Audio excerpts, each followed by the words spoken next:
Hey guys, welcome to the channel, and today I'm in a 2005 Toyota Avalon, and I wanted to show you guys how to reset the maintenance required light that has shown up right here. And usually it comes up whenever there is a certain mileage of a maintenance, like changing the oil or something else that Toyota has programmed. So if you know you have already done the maintenance and that light is coming on, I'll show you how to reset that. Now this works for a 2005 Toyota Avalon to a 2012, and also will work for a push start ignition and also the key. So right now I'm on the on position and it shows all the lights, and the engine doesn't have to be on for this to work.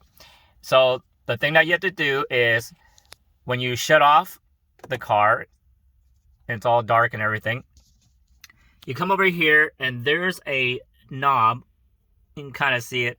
It's to switch through the menus, and over here, that's usually here. So it says trip and reset, I believe, somewhere down here.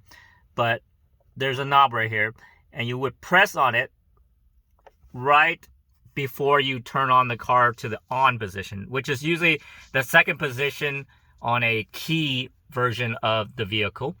So I'm going to go ahead and, you don't have to start the car. All you do is push this button in, and then you hit the push button twice.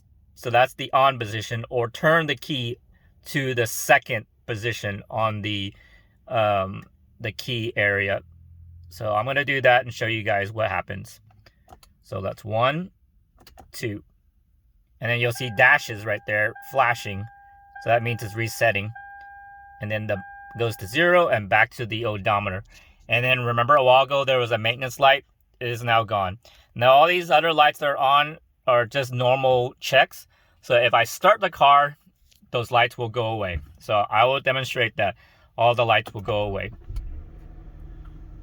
Now the brake is on, so and then it's gone too. So I guess the brake was on. And the seatbelt is just flashing because I don't have my seatbelt on.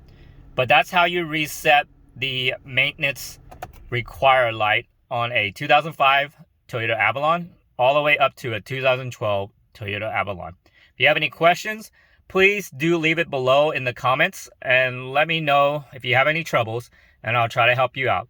Thank you for watching, and remember to like and subscribe to my channel. Thanks.